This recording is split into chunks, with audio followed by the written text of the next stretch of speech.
He had paid the woman to scrub his floors, but when he came to her door, the only sound was the hollow cry of starvation. The cabin, or what passed for one, was little more than a collection of weary planks leaning against each other in a prayer against the wind. It stood at the frayed edge of Blackwood Crossing, a place where charity had long since frozen over. Inside that shack, a family was being erased by hunger, and the man who stood at its splintered door was about to find the last frayed thread of his own humanity. His name was Silas Blackwood, and the valley itself bore his family's name, a legacy he now carried like a shroud. He was a man carved from the same hard granite as the mountains that loomed over the territory, his silence as vast and deep as the winter snows. He had come merely to deliver the rest of her pay, a handful of coins for a day's work that had left his own lonely cabin smelling of lemon soap and something unsettlingly close to life. He had seen her in town, a ghost of a woman with eyes that held the twin storms of shame and desperation. Elara Vance. The name was a whisper of scandal in the general store, the widow of a logger, cast out by her formidable father-in-law, Jedediah Thorne, a man whose heart was as barren as his rock-strewn land. Silas had told himself it was practicality, nothing more.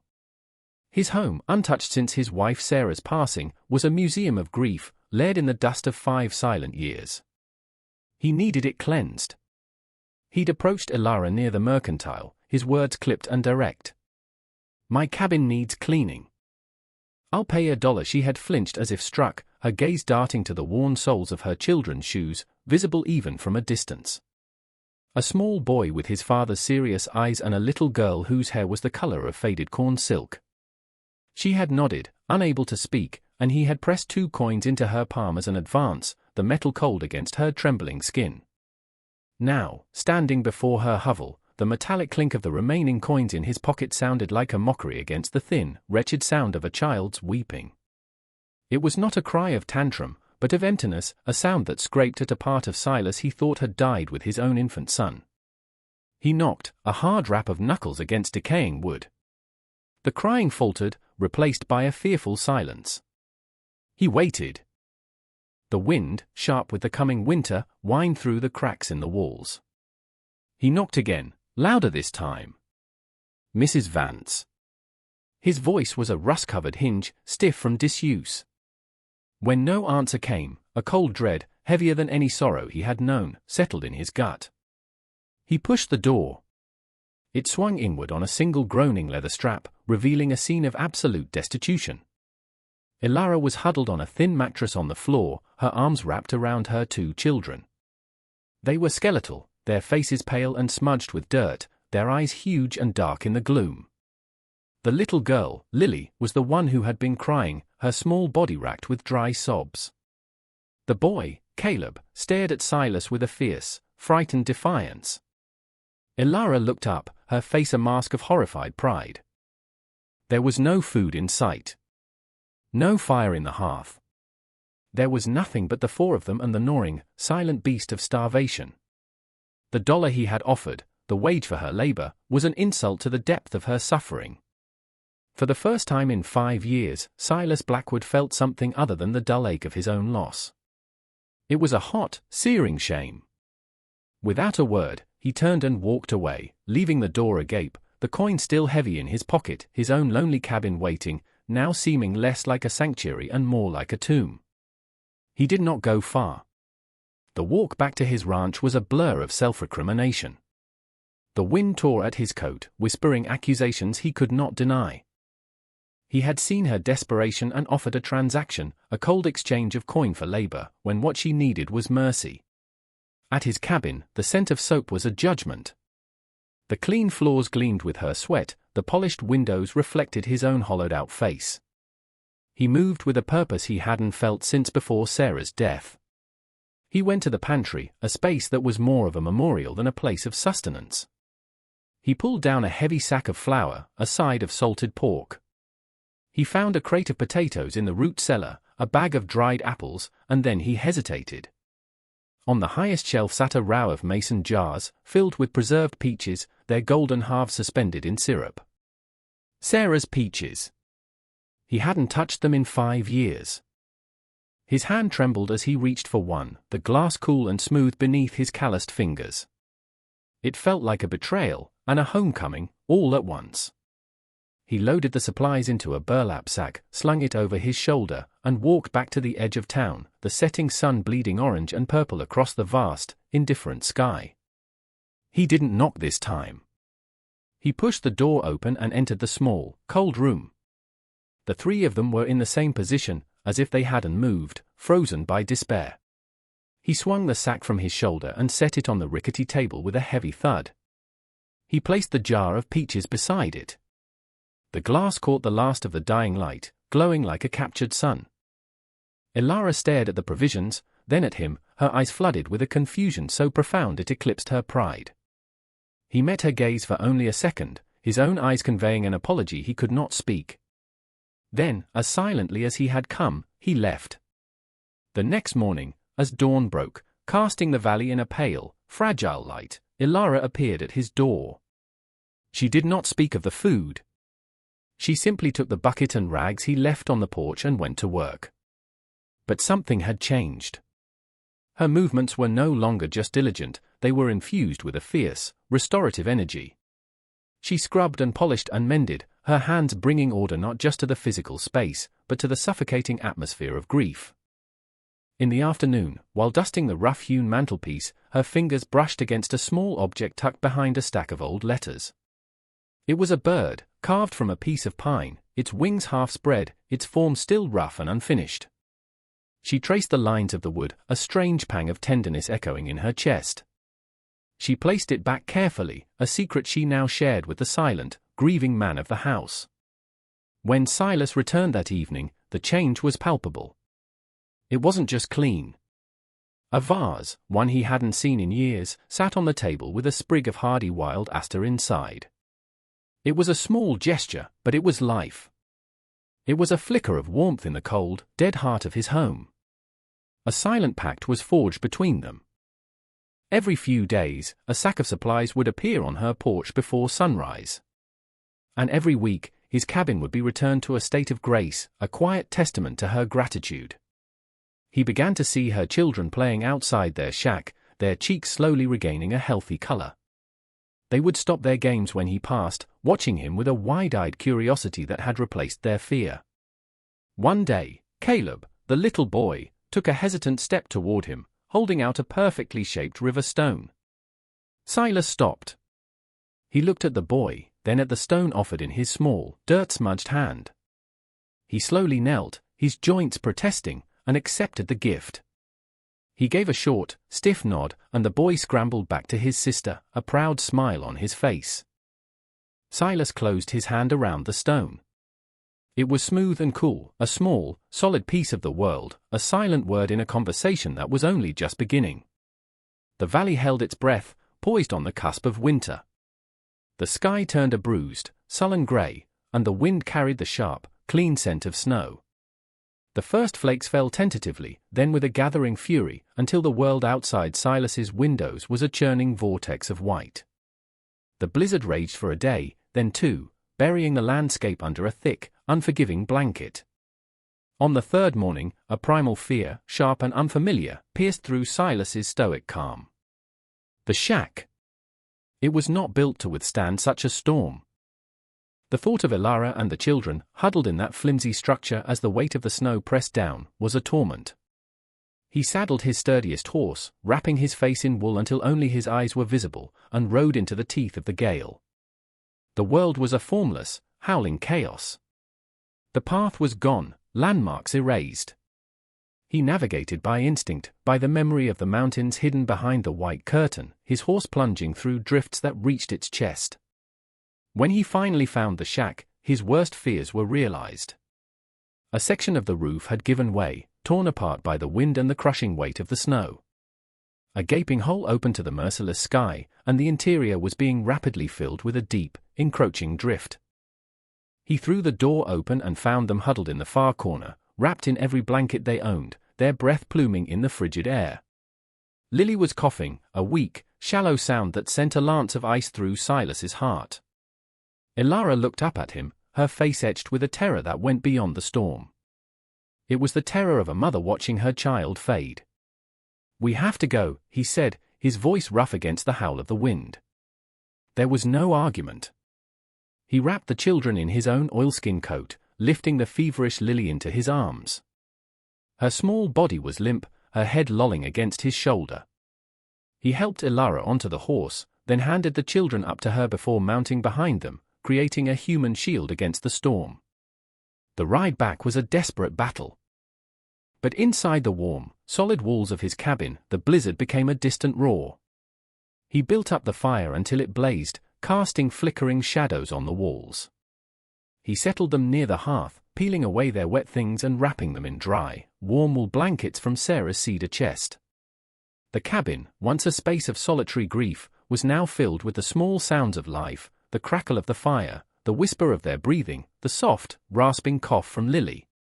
For days, they were bound together by the storm.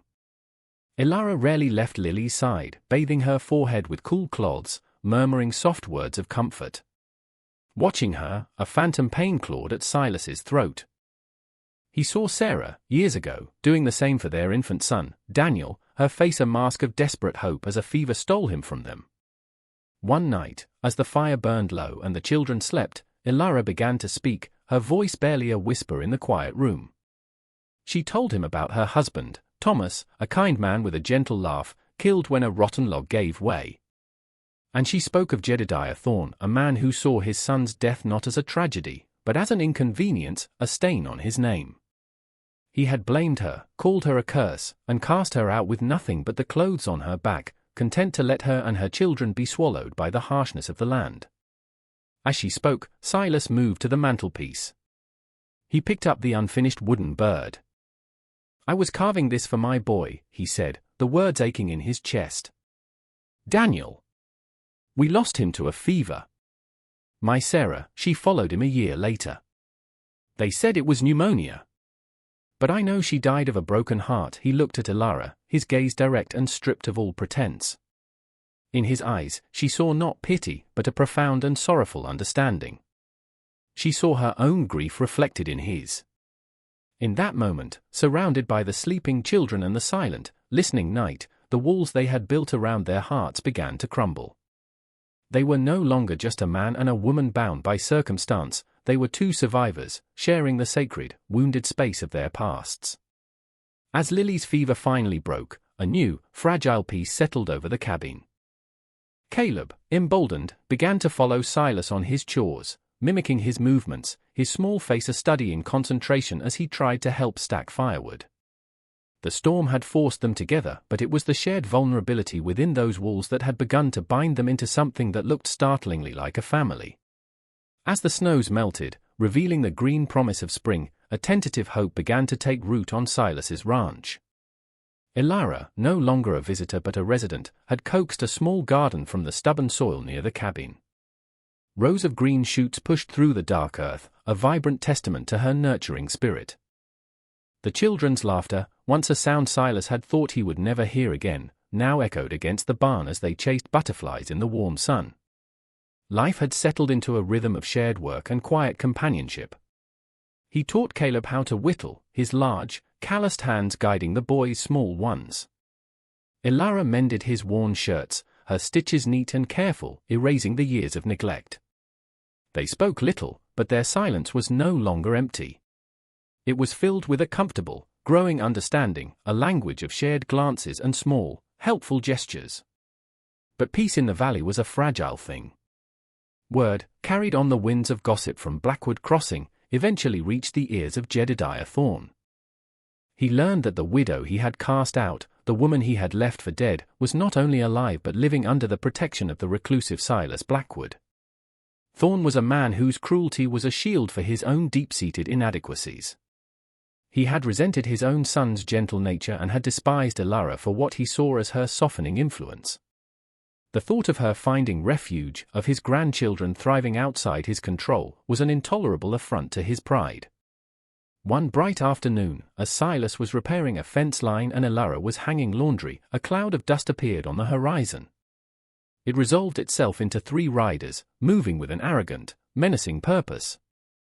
Jedediah Thorne, flanked by 2 hired men with hard, merciless faces, reined his horse to a stop just feet from the clothesline. Well, Thorne sneered, his eye sweeping over Ilara with contempt. He dismounted, his boot sinking into the soft earth of her garden. "Found yourself a new benefactor, have you?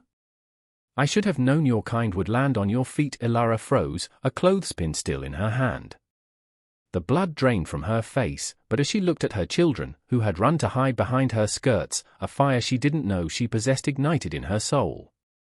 "They are my children," she said, her voice trembling but clear. "You have no right here." Thorn laughed, a harsh, ugly sound. "They carry my blood. They are my shame to deal with. I've come to take them. The orphanage in Bozeman will be a better place for them than living in sin with." He gestured dismissively toward Silas, who had stopped his work and was now walking slowly, deliberately, toward them. His face was a thundercloud, his eyes cold and flat as river stones. "She is a whore, and you, Blackwood, are a fool for taking her in." At the word, Ilara flinched as if physically struck. But before she could crumble, she felt a solid presence beside her. Silas had stopped, placing himself between her and Thorn. He didn't look at Thorn. He looked at Ilara, a question in his eyes. She met his gaze and gave a small, almost imperceptible nod. It was all he needed. He turned his attention to Thorn. He didn't raise his voice. He didn't reach for the pistol at his hip. His stillness was more threatening than any overt act of aggression. "This is my land," Silas said, his voice a low, dangerous rumble. "She and the children are under my protection." Thorn's bravado began to curdle in the face of Silas's implacable calm. "I have a right to my own kin," he blustered. "You have no right," Silas stated, the words falling like chips of ice. "You surrendered it when you left them to starve." The two hired men shifted uncomfortably, their eyes darting from their employer to the silent, immovable man before them. They were paid for muscle, not to face a man who looked like he could absorb any violence they could offer and return it tenfold. "Now," Silas said, his voice dropping even lower, "you will get on your horse, and you will leave my property. And you will not return." For a long moment, the only sound was the wind rustling the laundry on the line. Thorn's face was a mask of purple rage and humiliation.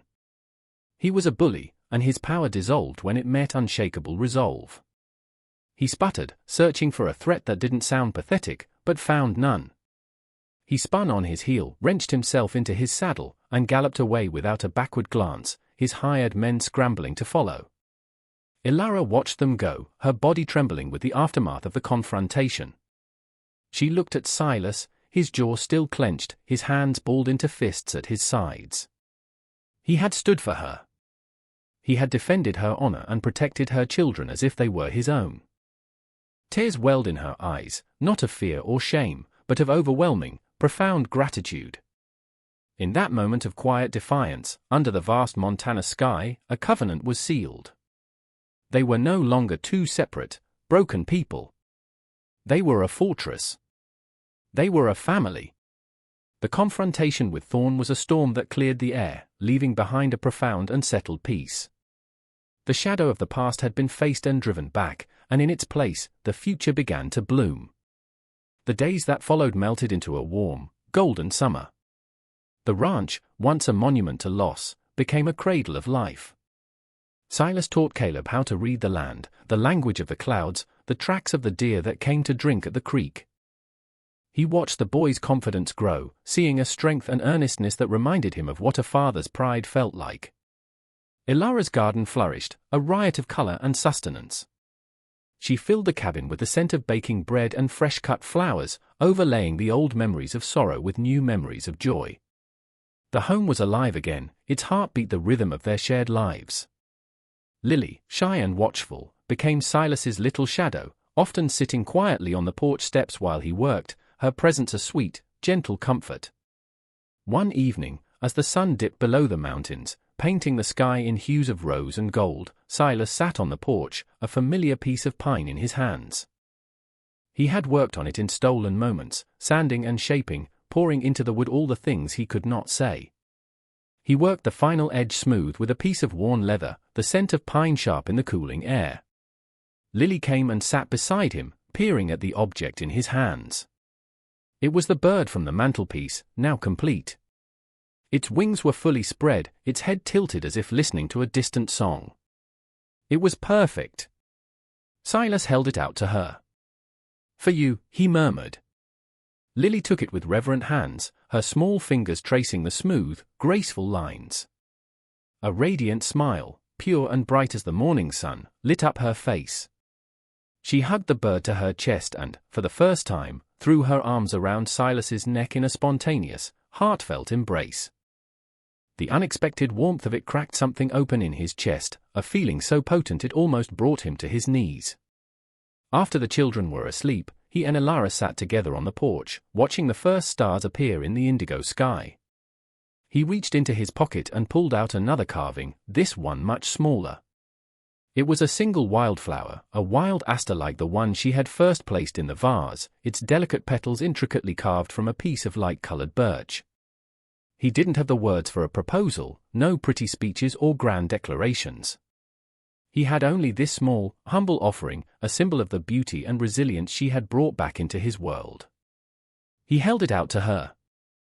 Ilara looked from the tiny wooden flower to his face, his earnest, hopeful eyes illuminated by the moonlight. Tears welled, but these were tears of joy, of a heart so full it threatened to burst. She took the flower, her fingers brushing his, and her answer was not a word, but a smile that held all the promise of 1,000 sunrises.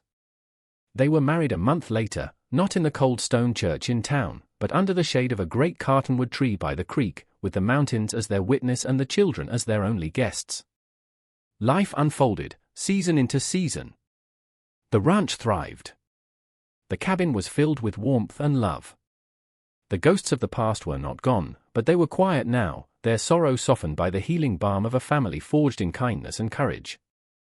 The silent, broken rancher had found his voice in acts of love, and the shamed, resilient widow had found her strength in a man who saw her true worth. Together, they had built a new life from the scattered pieces of their old ones, proving that even in the harshest of lands, hope could take root and love could, and would, endure. If this story of quiet strength and healing love stirred your heart, if you believe that even the deepest wounds can be mended by kindness and courage, then we ask you to become part of our community. The world is full of stories about loud victories, but sometimes the most powerful triumphs are the quiet ones, a shared meal, a protective stance, a hand offered in the dark.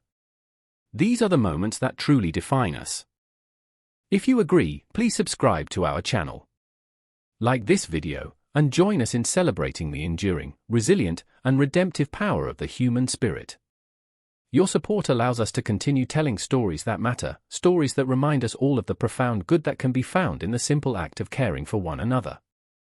Thank you for watching.